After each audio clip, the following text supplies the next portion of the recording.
So, welcome to today's webinar. This has been something that has been on the back of my mind. It's come up in conversations I've had on pretty much a daily basis. There's this general sense of chaos, uncertainty that's kind of bombarding us from all sides. And so our typical ways of doing business may seem like they no longer apply, but actually now's a golden opportunity for all of us to go back to our core foundational strengths and leverage what's already inside us and our team members and our referral partners, and really not just run and hide from the chaos and uncertainty in today's new unreality, but actually leverage what we already bring to the table for the benefit of seizing on opportunities and navigating around the risks. So again, thank you so much for taking time out of your busy schedules to attend.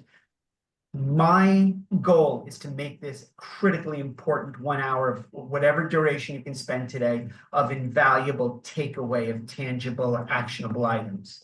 So just to kind of tell you what we're going to talk about today. We're going to talk about a few topics that I, in my consulting practice and in conversations I've had with hundreds of people, it's the core essence of what sets us up for success, and will continue to do so, even in these crazy times.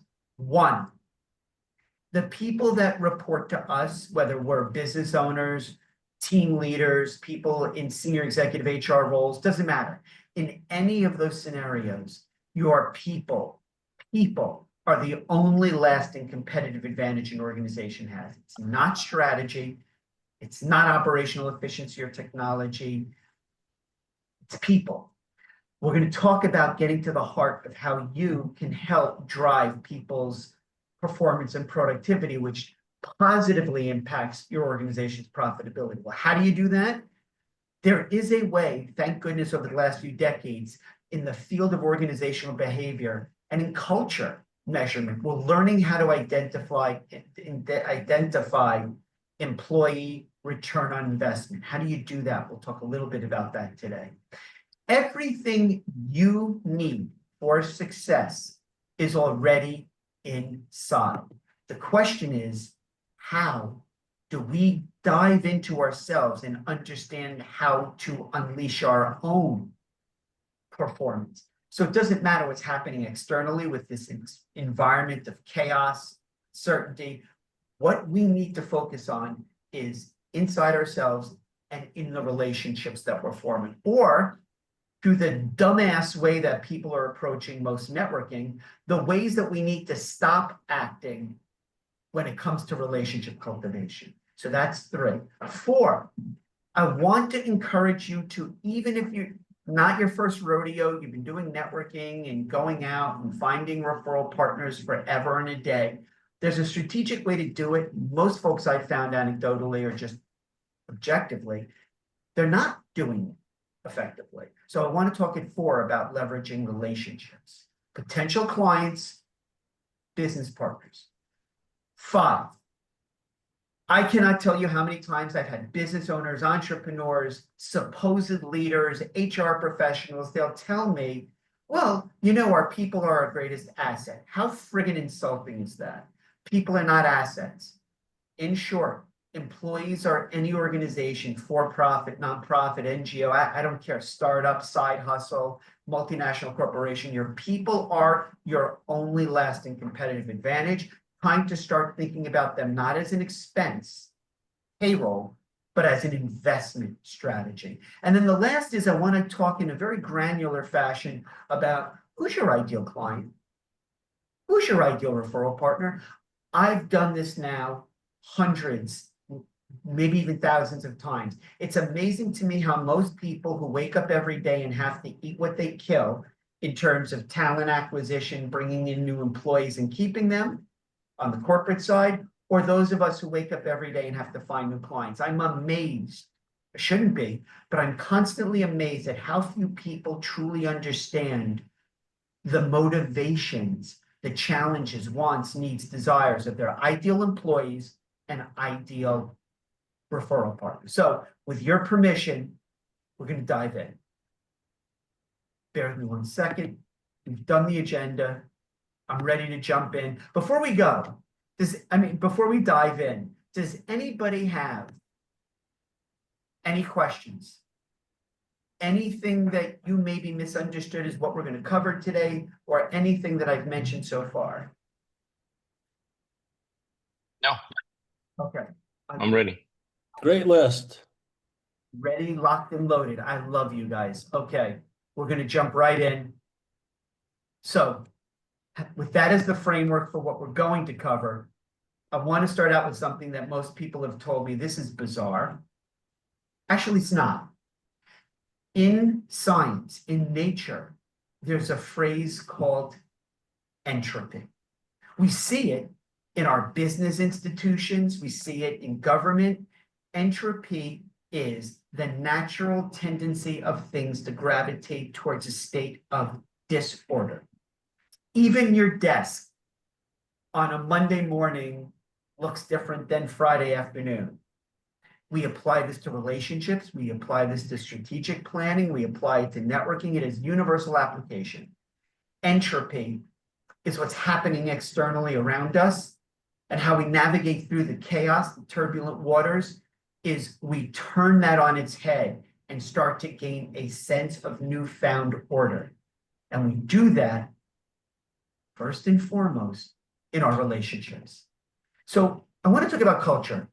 You all either work in an organization where the culture is basically something you navigate through or swim through, or you're responsible in your own world as a consultant, as a fractional, as an HR executive. You're responsible for creating culture. Let me tell you that the primary problem is this Jekyll and Hyde when it comes to culture.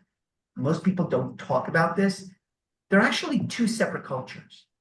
One is marketer spin, HR spin. It's aspirational. It's what the organization wants to claim, its vision, its mission, its values. It may or may not, by the way, have any basis in reality. That's the formal culture. That's not relevant at all for today's webinar. What I want to spend a little bit of time talking about, with your permission, is the other culture that we don't often talk about, or if we do, I'm amazed how few people understand what a functional culture is. The informal culture, there's a gazillion definitions. I'm sure you all either have them back here, or you've maybe read them. You saw a lacquer framed board. It's on somebody's office. It's a very simple proposition. Your culture is how your people feel, act, engage every single day. Whether they're working virtually, whether they come into the office, it's the interaction of the relationship that exists, whether you're a 5-person graphic design firm or a multinational corporation with hundreds of thousands of employees all over the world. Doesn't matter. Does not matter. Your culture is what your people feel. Patagonia, British Petroleum. Venture capital firm, Community Garden. We often do not appropriately understand that the culture drives every consideration of not just your organization, but to the extent that you're capable of adapting to all this crazy, there's a technical term, it's called mishigas. All this chaos and uncertainty that we need to navigate through, and all the unreality of trade wars and tariffs and supply chain. And tomorrow we're at war with this country. We've alienated this decades-long trading partner. It doesn't matter. Culture is how people feel, interacting with one another, and quite possibly interacting with you. And the challenge is, so much of what's going on inside our head is unknown. It's subconscious. So if you're interested, very quickly, I have an 18-question workforce vitality survey. If you want, just let me know after today during our complimentary consult. I'm happy to send it over. You complete it. I will look it over. I'll give it a score. And you're somewhere in between dead organization walking and amazing workplace culture. And it's that simple. Before I go on, any questions? Anybody have any questions? I am monitoring chat. I'll be paying attention throughout. Okay, so far, no questions. And if you have any questions, either put it in the chat, or if I'm just going fast and furious, just shout out and say, Ethan, slow down. Question. But I do want to save time at the end for formal Q&A. So having said that, your organization exists based on its relationships it's cultivated over time. You exist based on the relationships in your family, your social and professional lives. I'm asking you to stop, take a pause, and ask yourself, what do I really know about my organization? Whether you run your own practice or you're an employee, what do I understand of my organization's core three foundations? Our vision, our mission, our values. This is important stuff because it's how other people identify the extent to which they can work with you and have a relationship as a client, as an employee, as a referral partner. So what are those three dimensions? The vision statement is first. It amazes me how many clients, how many people don't understand the difference between vision and mission. They throw out definitions and they get them ass backwards. So I'm going to take a moment just to clarify, make sure we're all literally on the same page. Your vision statement is aspirational. It's what you want to be known for, what you want to become. You can't measure it. You can't verify the authenticity. You can't claim it as true or untrue. I'll give you an example. Back when Norfolk Southern went through a massive global rebranding from a train company to a global logistics firm, they identified and redid their vision to be the safest, most customer-focused, most successful transportation company in the world. Can it be proven? No. But if you watch and read all of their activities in the markets that they now compete in globally, everything that they do is predicated on reinforcing what they want their legacy to be. What's your legacy? What's your team's legacy? What's your organization's legacy? The answer is, damned if I know, or, oh shit, Ethan, we're just struggling to get by day to day. Welcome to the uncertainty and chaos of today's unknown unreality. No. It's not one of those Alice in Wonderland, if you don't know where you're going, any road will get you there. This is your beacon. This is your North Star. We need to take time, stop the craziness of rushing from networking group to group to focus on what our vision should be, what it is, what we are known for. So that takes us to the mission statement. If the vision is aspirational, the mission is your roadmap. Very, very important distinction. Your mission statement is what you do and what you don't do and who you do it for. That simple, easy peasy. Example, I'm a member of the USTA. I've had a lifelong love of tennis, so this one's an easy one for me. The USTA, their mission statement is to promote and develop the growth of tennis. Your organization, your mission statement is the foundation of everything that you undertake or don't. So all of this craziness, all of this chaos of waking up every day in this new American normal of insanity we're the dog chasing the tail. We're like constantly reacting. Go back, take a pause, identify your vision and your mission as a first step to understanding your values. Before I go on, let me just jump out of here for a sec. Any questions so far? Are we golden? Anybody just fundamentally disagree with what I said, which is fine. It's just my opinion based on 40 years. I got a smile from Jed. For those of you who don't know Jed well enough and you should meet him, have a one-on-one, that is a good housekeeping seal of approval. Right, Jed? Holler. I'm going to keep going. Sorry, wanted to get to full screen. So the challenge for organizations is they've lost their way. They've lost their soul. They've lost everything that they stood for by navigating through this chaos and just trying to be in survival mode from one day to the next. It's not what we do. Because the question that you want to consider is, why should somebody want to come and work for us? Why should somebody want to refer clients to me? Why should somebody want to do a webinar with me?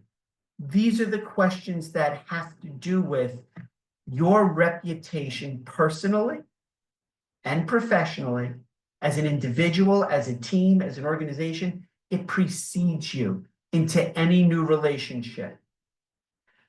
You want to be known for certain things. Well, guess what? Other people who meet you are forming opinions. My only question for you is, what do you do to vet or compare what you want to be known for, your reputational brand, and what do other people already think about you? This is where it gets a little scary, but we're going to go there. So, the reason I say this is we're so caught up in chasing the new shiny object, ChatGPT and AI and ChatGPT Pro and EOS and CRMs and CMS and all the technology catchphrases. It's what people know about each other. And do they want to work together to refer you new business? Do they trust you enough to bring a valuable client to your table? Do you represent other people? What are you known for in terms of people's beliefs about your brand? So here's my word cloud. So I have been at this for 17 years full time. I ask every few months, typically 3 to 4, the people who I know, 5 or 6 people who I know best. What words would you use to describe me? I already have a list. My question is for you all. Do you have a list of people? Excuse me, do you have a list of individuals? I'm kind of getting ahead of myself. Do you have a list of characteristics, one-word adjectives you want to be known for? This is what I want to be known for. This is my word cloud. So the first thing you do is you sit down and you spend about 5 to 10 minutes. You write down top adjectives you want to be known for.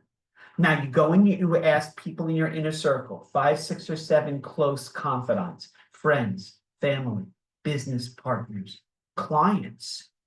Those 5 or 6 people, you similarly ask for a list of one-word adjectives to describe their relationship with your brand, your values.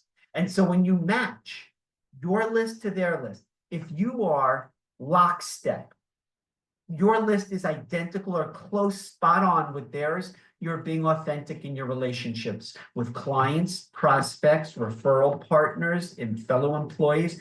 However, if you have any degree of variance or you have separation, that is a golden opportunity for you in this chaotic, uncertain time we live in to rethink how you are reputationally promoting your brand. It's called the Q score, short for quotient score. All great organizations, athletes, artists, musicians, they all have a Q score. It's basically a marketer term for how do you monetize or measure the value of your reputational brand. Here's how I know that most people still don't understand that we're in the 21st century, that our workforce is fundamentally transforming. Boomers, matures, leaving the workforce daily, tens of thousands. The fastest growing segments generationally are Gen Zs and millennials with a different set of lifestyles, experience, values, wants, needs, desires. When somebody, business owner, HR executive, a fractional, if somebody runs their business and they say to me, our people are our greatest asset, do you understand how offensive that is? According to Gandhi, it's beneath human dignity to identify people or think of people as cogs in a machine. Assets, when you think about your people that way, are photocopiers with lens. You have no problems conducting layoffs. By the way, in my consulting practice, if you've ever initiated a layoff as a financial protection mechanism, I won't work with you, because it speaks volumes about your core philosophy, about how you think of your people. For example, if I'm in a fact-finding, a consult, and somebody says, well, you know, we're like a family. I don't know about you, but no. You can go without speaking to family. You cannot show up to Thanksgiving. You cannot invite certain people to weddings or bar mitzvahs. That's not what's at play here. we are like the family tells me you have no understanding of what your people want and need and desire, especially Gen Zs and millennials. The other thing I often hear with entrepreneurs or side hustles or people who have 1 or 2 years ago started their own business, my employees. Are you kidding me? In what universe do you think your employees are yours? The only my in that equation is you're lucky enough that they chose to come work in your organization. What are you doing to reward that decision? Having said that, it's time. It's time to go there. We now have decades of research into the field of organizational development where we now know in terms of measuring culture. And I see this when I talk to people who do business valuations for M&A deals, for those kinds of mergers. People who are doing business valuations still don't think of culture as a measurable component of value. Your people are your only lasting competitive advantage. For every single employee you have or who you lead, what's the return on the investment? I'll wait. What do you got? 5 employees, 50,000? It's the same process. We now have the ability to measure the return of every single employee, not just salespeople who have a book of business. We can measure back office, customer care, admin, virtual assistants. We can measure HR. We can measure anybody, even in a non-revenue generating role. How do we do that? Does your culture of your organization actively solicit ideas from your people to do 2 things? Generate revenue, reduce cost. Your people are closest to the work. You as an HR person, you as an executive, you as a fractional, you have no freaking idea day in and day out what your people do, but they do. Put them in power, in charge of owning their work so that they are responsible for coming up with ideas to generate revenue from existing clients, come up with new products, develop new services, go into new markets. That's the top line impact. Ideas to grow top line revenue. Conversely, you don't need to hire an outsourced cost reduction firm, for example. If you let your employees come up with the ideas themselves to reduce cost, increase operational efficiency, get new tools, resources, you're empowering them to solve all the chaos, all the uncertainty. Why don't most businesses do it? Great question. Maybe it's a rhetorical, you're thinking, because they're scared shitless of empowering their people, because they don't trust their people, because they haven't hired the right people. If I'm saying something that's offensive, tough. I've worked with over 500 organizations. I've talked to over 10,000 business owners. This is still a pervasive leftover mindset from the 20th century. We need to blow this up. The other thing is, what do your people bring to the table already in their intellectual property capacity? Patents, trademarks, copyrights. What's the intellectual collection of what your people possess? There are certain companies, Nucor Steel, Samsung, they literally generate tens of millions of dollars every year by just soliciting formally through programs, idea generation programs to tap into the mindset, abilities, the professionalism of their workforce. Time to start taking back your people's performance and productivity. So one of the many certifications I have is in something called 6 boxes. We can talk through this on your one-on-one consult afterwards, but the way the 6 boxes work is there are 3 boxes of responsibility for the organization, yours, and there's 3 boxes of collective categorized responsibility that the employee owns. The organization has 3 responsibilities here in the 6-box construct. The first is expectations and feedback. And no, I don't mean negative. Far too often, organizations think feedback is punishment, it's punitive, it's corrective action, catching people in the act of doing something wrong. How freaking damaging is that? No. In the first box, the organization's responsibility is set people up for success, positive feedback.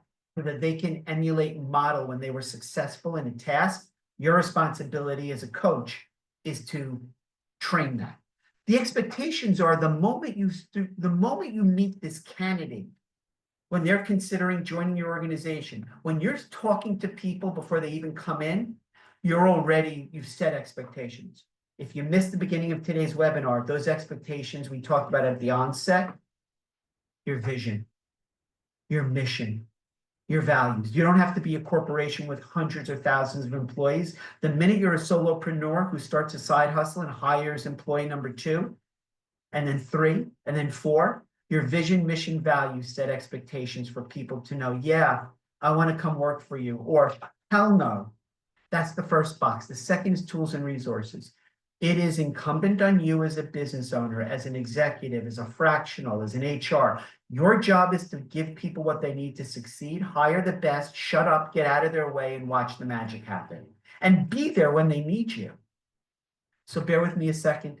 I've now determined that we've got some questions. Bear with me 1 second. Okay, there's a drop off. Yes, empowering employees. What a novel concept. I agree. Thank you for the feedback. The third box in this 6-box model is called consequences and incentives. The consequence is not, we're going to punish you when you do something wrong. The consequence is career and professional development. As a consequence, we support you, we value you, we see the contributions you're making. We want to formally develop you even further. We've allocated money every year to invest in you. The incentives is a little old program I use in my practice called coaching, mentoring, sponsorships. If you don't have a formal program with a review committee, cross-functionally at all 3 levels of the organization to create a career development or a coaching, mentoring, sponsorship program, those are the incentives. So those are the 3 boxes of the organization. What's the employee's responsibility? Hire the best. So your job is to bring in the best people. I'm going to explain why job descriptions are dead. You're going to put them in a position to succeed. They're going to succeed for you. They're going to choose what they work on, when they work, where they work from, who they work from. It's Daniel Pink. We'll get there in a minute. That's the 5th box. The 6th box, which is the employee responsibility, is what are their motives? Why did they come work for you? What do they want out of work? What are their expectations? What do they prefer? Now, actually, I'm cheating. The 6th box is shared equally between the employee and the organization. Your job as a business owner, and there are a few of you I'm looking at right now, your job is to understand what motivates each and every one of your employees, because it's never the same. That requires that you get to know every single employee deeply. By the way, this applies equally with people who are your referral partners. So this is what we call 6 boxes. So I am amazed when I sit down and do an upfront audit of an organization's workforce vitality. They don't have a formal succession plan. Build your branch, build your bench. So it should be across the organization, all the functions. It should be from senior leadership down to frontline staff, and even include that yucky thing called middle management. But it's very simple. You promote from within because of all the benefits that you gain. You've already vetted these people. You've already hired top talent. They will leave you, millennials and Gen Zs, if you don't have a clearly defined succession plan so that they can see their future with you. And if you're hiring people who don't want to take ownership of their careers and don't want to see the future, you've lost. You've hired the wrong people already. So how do you, as an organization, as a business owner, as an HR executive, if you're hired on a fractional basis to come in as a leader and do this stuff, how do you measure the success or failure of your organization's human capital or talent strategy? Pretty damn easy. Every year, every employee and every team, their KPIs, their goals, their key performance indicators. What % completion did they hit in the prior year and why? Your retention every year. Let's say you hired 10 new people in 2025. On December 31st, how many are still with you? We know at a minimum, it takes 1.2 to 1.4%, 1.2 to 1.4, that annual salary compensation for each employee to fill a vacancy. I was just recently asked to do a consult with an organization out in Bethlehem, Lehigh Valley, Pennsylvania. They have a customer call center with going on 200 employees. They have a 75% attrition rate annually. That means 3 out of every 4 seats are vacant at the end of every year. Holy shit. What's going on there? Take a guess. Toxic workplace culture. They're abusive to their customer call center. There's no career mobility. It's a dead end. They underpay and overstress them. It's not a viable model. So annual retention's a metric. Promotion and advancement. If I were to sit down with you right now, one-on-one, and do an audit of your workforce, I would ask you, for each person on your team, who wants a promotion? Who doesn't? Why? Why not? What are their advancement expectations? What do they see for themselves in the next 3 months? Forget about years out. We don't do that anymore. In the next few months, what are their expectations? So there are some easy metrics to apply. I would want to see you, if you're funding an idea generation program, a reward and recognition program, a coaching mentoring program, it needs a 2-year funding model. Start now. You can literally do it for the back end of 2025, so you have a half year. 1 year is develop the team who oversees it, to fund the money, to start developing the programs. The first year is trial and error. The second year is refinement. I've had a lot of executives get up and walk away from meetings with me on the following, because they can't get they can't get their gray matter around this concept. We are in the 21st century. Most of the people you will interview and hire or not are Gen Zs and millennials. Different generation, different characteristics, different expectations. It is now dumb to hire off of job descriptions. Well, what are you talking about? I need the job title. I need the roles and responsibilities. No, you don't. You need to hire with behavioral interviewing based on top behaviors, characteristics, qualities. So much of what every person you bring into your organization needs to know, you can teach them on the job. What you can't teach them is their whole life, their background, experience, values, upbringing, cultural diversity, what motivates them. That you got to interview for. And you have to document what you're looking for. So look, straight up, you got 2 options, 2 paths. Most organizations are still heavily reliant on the old job description. And that whole Jerry Maguire, show me the money. If you're hiring people to perform tasks, they're going to say, what are you paying them? And the minute it's not in alignment with where they move on to in terms of career and salary expectations, see ya. The number 1 complaint I get from people who don't understand Gen Zs, I've taught over 5,000 of them in 17 years at 12 colleges and universities. I've given 15,000 Gen Zs career talks. What most people miss about Gen Zs, you start telling the narrative of all the derogatory stuff about them, you fail to understand that they bring a wealth, a powerful wealth of background experience to the table. You just have to know what you're looking for. So what are you looking for in your interview process?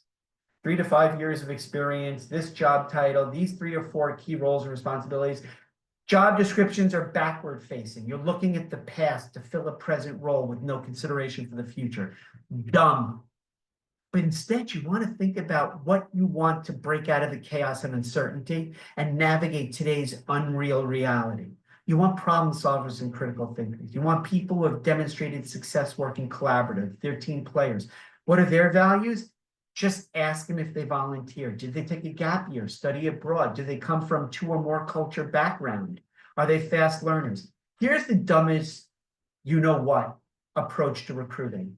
Most organizations are still hiring students as graduates with an 8.0 or a 5.0, whatever the freak these great inflated GPAs are, from top academic institutions with a certain major and a certain field of study and minor. Dumb. Do you want, and I'm going to get out of this in a second.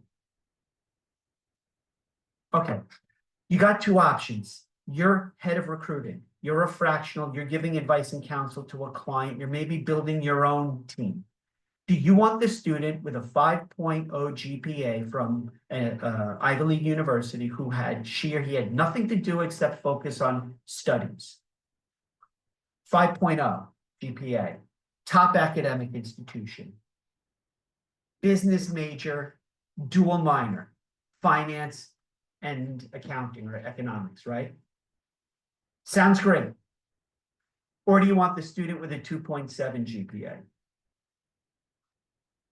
The student who's the first generation in her family to go to college. The student whose parents said, don't you dare go to college. If you do, you're paying for it yourself. And they did. Do you want the student who, with that background, was told, you are still going to take care of your 4 siblings because you're the eldest, and that's what we do in this culture? And they did. Oh, by the way, they're also, as the eldest sibling, responsible for taking care of all 4 grandparents who are still alive. And in that nuclear family, the value is you take care of the elderly. Do you also want the student with the 5.0 or the 2.7 who was also told, if you're going to go to college, that's your decision, you pay for it, you're doing all this other stuff, and you're still working in our family restaurant or dry cleaner? It's a rhetorical. How the hell would you know about that student's scenario 2 student background and experience? How would you know? Because otherwise, it's just an application where you had a field on a form in LinkedIn or Indeed that said GPA, major. Who would you hire? Well, you know, Ethan, that's not fair. Bullshit. Don't cop out. Who would you hire? Well, that's an apples to oranges comparison. Who would you hire? Because I know of those two, because I've taught thousands of students. I know the student who will give up and quit, who won't give their effort when they don't get what they want, who will constantly be complaining to you about their compensation. I know which student in that scenario is. And I know the student who will go through burning buildings for you, who will be loyal to you, who will become incredibly invaluable. And it's the latter, not the former. BTW. Are we okay moving on? I feel like I'm beating a dead horse. I feel like it's glue.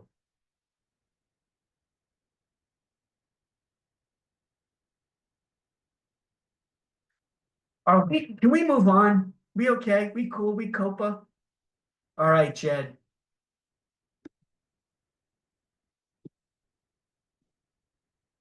One second. There we go. No, okay. So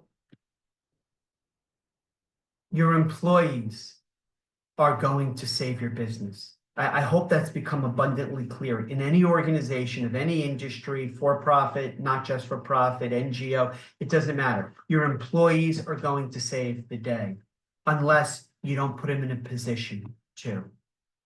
They're the ones who are going to save clients who are out on the ledge. They're the ones who are going to come up with new ideas. They're going to re-architect processes. They're going to come up with new ideas. Unless your culture is predicated on punishing them, controlling them, oh, the word is managing, and dictating the terms of your relationship rather than hiring the best, giving them everything they need to succeed and empowering them.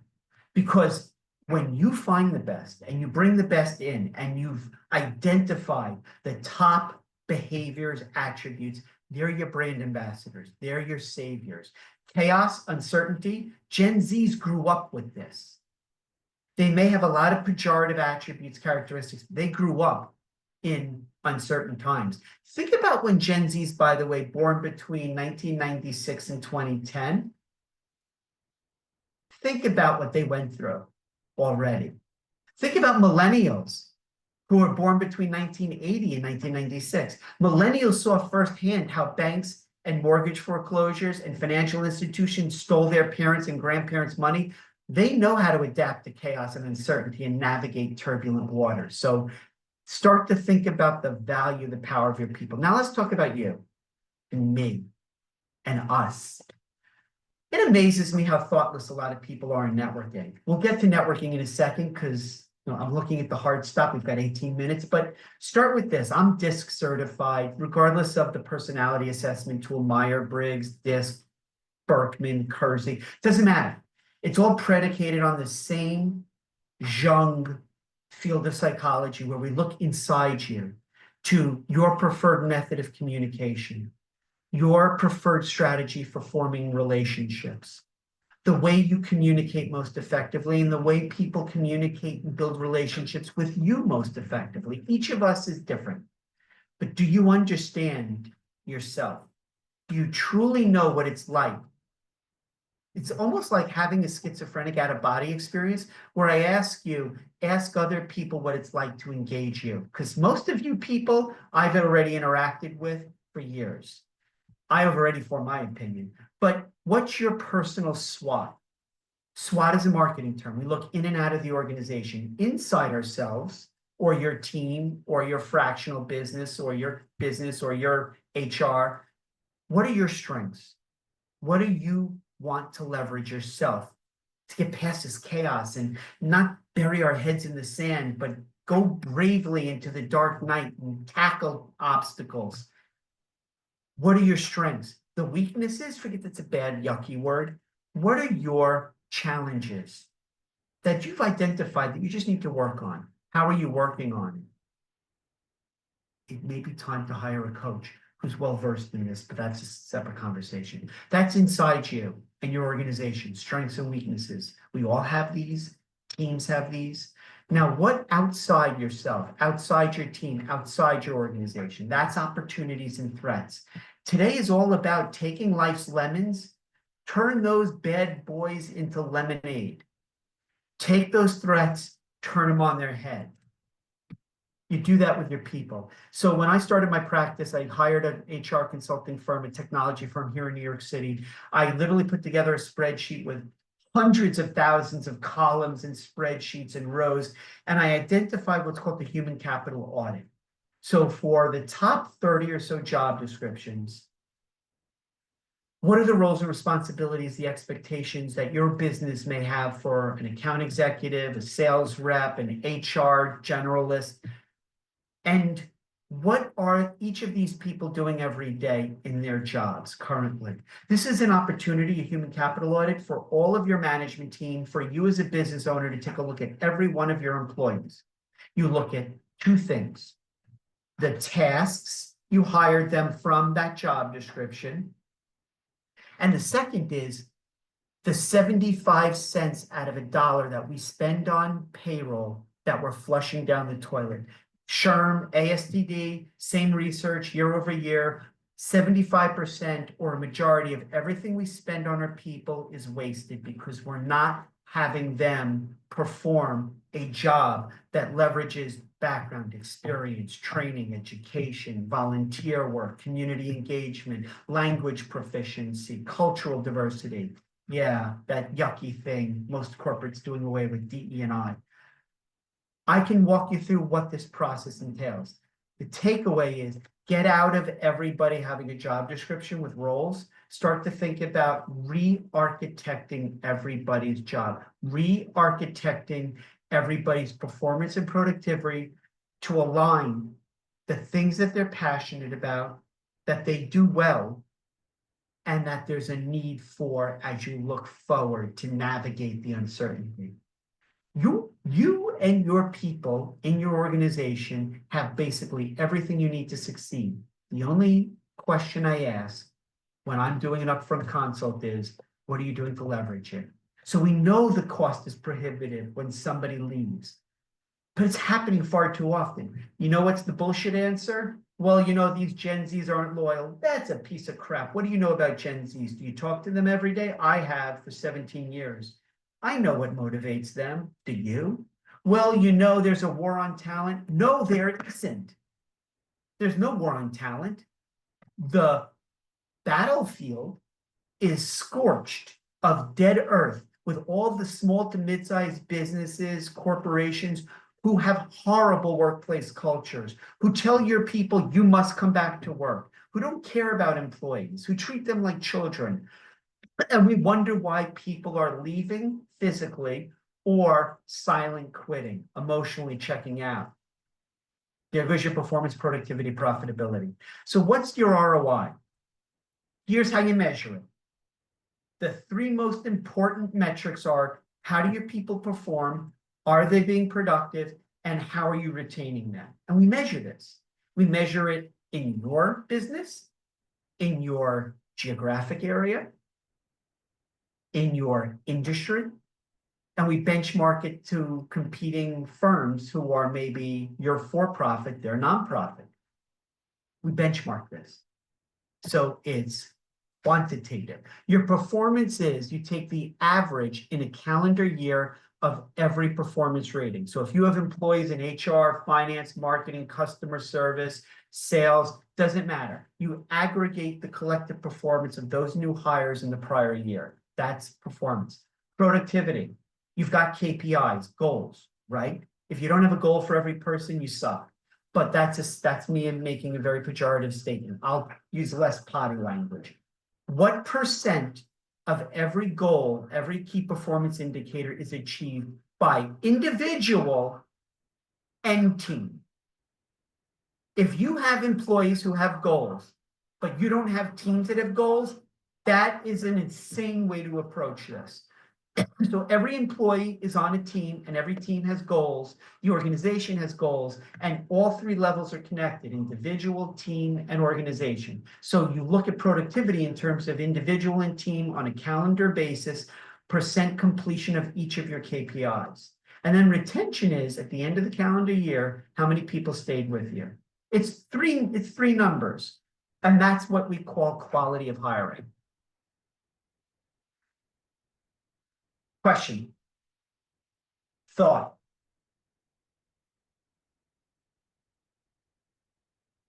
Contrary or oppositional viewpoint.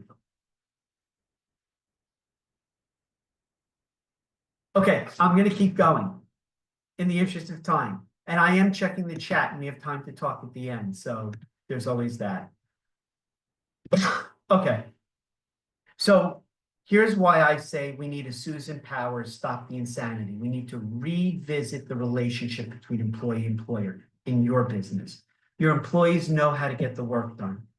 The only question I ask during my upfront consult with business owners and HR folks and fractional professionals is, do your people have the power to make those decisions? In the Japanese manufacturing Kaizen Six Sigma world, do they have the ability on the assembly line to pull the lever?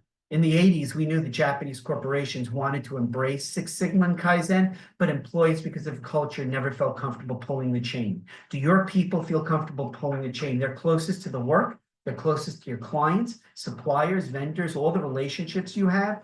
You as the business owner, I don't care how invested and engaged you are, you're not seeing the view from the ground foot soldier level. Hire the best. Give them everything they need to succeed and watch the magic happen. All of these layers that happen over time with bureaucracy, that's that dead 20th century pyramid control. Flat baby, matrix. Few levels, management is detrimental. I'm sorry for the background noise, it's New York. Management is a 20th century leftover vestige from the manufacturing industrial era. Management, whether it's mano a guerre, take by the hand, or management, it derives from controlling people. That's dead. You don't want to control people. Instead, you want to empower. It's that whole Daniel Pink, take the book out of the library, it's called Drive. He says that literally tomorrow, for each of you, whether you have clients or employees, don't matter. Ask every employee. You can do this by functional area, you can do by manager, ask them 4 questions and watch how batshit crazy people go. On a scale of 1 to 10, 1 is almost no control, autonomy, 10 is complete autonomy. How much control do you feel you have over your job with respect to how you do your work, the tasks, how much time do you invest, or how do you manage your own time, who you work with, and where you work from? Go ahead. Just for giggles, start asking your employees or your clients to do this little test. You want every employee to feel like she or he or they have control over their work. So the way you do this is, you can't change what you don't measure. You do that with employee performance, you do that with culture, you impact these chaotic, crazy times with this totally unreal sense of business by taking back ownership of letting your people unleash their untapped potential. Talk to your clients. What do you do that works? What isn't? In the same way, employees, if they're not given a chance, won't verbalize, they'll just leave. Clients will leave. Why did they leave? The number one excuse I have fractionals and business owners saying is right now with the economy, clients leave because, and I look at them and I say, I love you, but you know we both know you're lying. That's the reason they gave. But why did they really leave? And that requires soul searching. We want employees to have control over their work, but most organizations won't give it to them. Why? Because they're afraid. Why are they afraid? Because they haven't hired the best. They've hired people like whack-a-mole. I don't know if you remember that game in the 70s. You'd have the different shaped wooden pegs. Those were employees. And you have the different shaped holes in the board. Those were job titles. And you'd hammer the round in the round. And the one contrarian like me would take the different shape and hammer it in and get stuck and you throw away the board. That's talent acquisition, the old way of doing it. We want to embrace this new autonomy. So literally decades of research. And I studied this, I teach this, I coach this, but it's pretty simple. If you ignore your employees, you don't give them any feedback, your business is dead. Giving somebody negative or corrective action, coaching, is 40 times more effective than ignoring them. Giving them positive, proactive examples of when you catch them in the act of doing something amazing, that's 30 times more positive than negative. Or doing the simple math, I'm not a math major, giving your people positive feedback is 1,200 times more powerful than ignoring them. And yet, part of my audit is I will sit down with a business owner and I'll say, show me times in the last 3 months where you've done a positive reinforcement for every employee. They don't. Why? You know the answer. They don't care enough, or they're too busy, or whatever permutation of it's not a value of theirs. Great leaders are willing to sacrifice the numbers to save the people. Poor leaders sacrifice people to save numbers. It's beneath human dignity to treat people serviceably. So I want to talk to you lastly about your relationships. We didn't have time as we're approaching the end of our time together. We have 5 more minutes and I'm going to leave time for Q&A. So if you want the PowerPoint deck to review this, please just ask me for it. We'll do it as part of a one-on-one. But revisit your relationships now more than ever. Clients, prospects, referral partners. And it's pretty straightforward. I have a cheat sheet.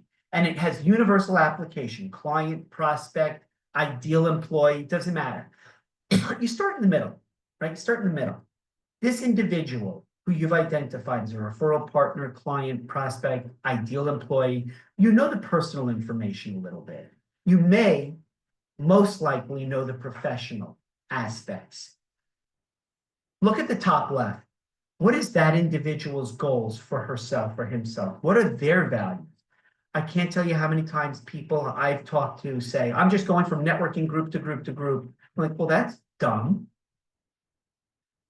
Don't cast a broad Japanese trawler fishing net to catch all the, all the tuna, but millions of other fish that you weren't looking for. Focus on the values of people you can work with. Go back to that SWOT analysis of the kinds of people you've had success working with, hiring, coaching, developing. That's the top left. The other individual's goals and values. Now move to the right. What are the challenges that keep that person up at night? You may do this as like when you're targeting a prospect. What are their pain points? What are the problems that they're dealing with that you can solve? So now we move around. We're going around the clock. What are their objections? Often they'll say, I don't know, the state of the economy, there's chaos, we're burying our head in the sand. That's why you're here today for this webinar. What are their objections? Go deep. Go very deep. And you can't do that networking without building relationships. And then the last is all the way on the left. How did they find out about you? How do you network with them? How do you communicate with them? The number one way I say this is you should be having allocated on your calendar every single week on a daily basis, touch points with your most valuable relationships. So I talk a lot about how you research, but you should know as much as you can. The kiss of death is if you go into a one-on-one for the first time with somebody and you don't know anything about her or him. Kiss a lot of frogs. Look in your Rolodex of relationships. Look in your client Rolodex, your prospect pipeline. Look in your referral partner. A lot of frogs, not a lot of princes or princesses. Networking is just the first step. And I'm going to walk through, in the time remaining, a very quick overview of me re-architecting your networking process. If we go a few minutes over, please do stay with me. I promise it'll be worth it. So networking is a play in 4 acts. Most people suck at this, meaning they don't sit through the whole performance. They get up and leave before the theatrical final crescendo. The first step is you plan what events you're going to go to, what networking groups, where are you most likely to be in the right room with the right people at the right time. Most people are just half-assing this. I want you to be strategic. Think about your ideal client profile, your ideal referral partner profile, fill in that avatar in as much detail. Now we can find where those people are. And it's literally, in as much detail as possible, you've already done it. You've done the ideal client or referral partner profile. Where do these people who are your ideal connections, what industries, what sectors, what associations? Look at those associations or those business groups' event calendar. You should have a 30, 60, 90-day calendar of networking and strategic relationship. What associations? What trade groups? Rotary, Kiwanis, Business Marketing Association, SHRM, National Association of Manufacturers, Fractionals Unlimited, Gotham, but I don't care. Just fill it out with 5 or 6 groups. What are you doing to find these people? The second step in this 4-step act is you should have taken a little bit of time to do research. I can tell you who's going to suck when I talk to them for the first time. 2 minutes before our scheduled Zoom, they go and they check out my LinkedIn profile, and then they join 2 or 3 minutes late because 4 minutes they spent looking at my 40 years of experience. So I do glorified stalking. I coach this to business owners, to people who manage their own book of business, to startups, to HR people. Go stalk people to figure out your ideal client or referral partner profile. Then you invite them to connect before the event. Then at the event, I want to share with you a concept I developed when I first started doing executive coaching. It's called the 5-21 rule. In the first 5 seconds, when somebody asks you for basically your pitch, say something that blows their freaking mind out. So, Ethan, hi, it's nice to meet you. What do you do? I work slavishly to unleash every business owner or executive's untapped potential and achieve optimal productivity and performance for their people by creating a great place to work. Want to talk a little bit more? What's your elevator pitch? I know it's more than 5 seconds, but it's a concept. In 5 seconds, you have to say what you do in such a way, boom, that they'll say, you know what, Mitch, or you know what, Lonnie, or you know what, Jed, tell me more. So you spend a few more minutes talking about yourself. Most of the time, people are narcissists. They're takers, not givers. They want to talk about themselves, but you got to get in that elevator pitch and a little bit more detail. And by the way, this should be verbatim what's on the About You section of your LinkedIn profile. The goal at the networking is to do the follow-up. This is where people drop the ball, and it's just so friggin' insane to me. So afterwards is the one-on-one. I lead a peer advisory group every month. I encourage the members to have weekly meetings with all of their peer members. They don't do it for the most part. Why? Molecule wars. They're moving on to the next groups and the next new groups. Stop the insanity. Go deeper. So having said that, do you know how much you're spending on every group, every association, and do you know what the return is? How do you figure that out? You take your annual salary, divide by 2,000 hours. That's what an hour of your time is. If you go there in person, an hour to drive there, an hour to drive back, an hour there, that's 3 hours. It's a weekly. Oh, that's 13 weeks a quarter. So that revenue, that cost times 13 meetings times 3 hours each, that's 39 hours times your hourly rate. That's the cost on a quarterly basis of your membership. How many people did you bring in as new clients as a result? Do very simple math. That's your ROI. So just to wrap up, I know I'm 2 minutes past. I want to get to Q&A. I want to encourage you, if you found this at all interesting, I've got a YouTube channel. It would be my privilege, and I would appreciate it if you go check out the 550 videos that are on my YouTube channel that talk more about these skills. I want to thank you all for giving me the opportunity to share some thoughts about navigating the chaos and uncertainty of these insane times. And as my thank you, please, if you haven't already done it or we haven't spoken in a while, reach out to me. Let me know you'd like to have a formal one-on-one where we go into significant detail specifics into your challenges. This has been somewhat high level by necessity. So having said that, stop that, pop out here.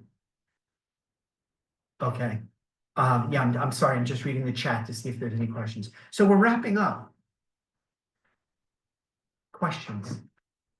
And can I clarify anything? I know I went ridic fast. You know what? I'll stop the recording.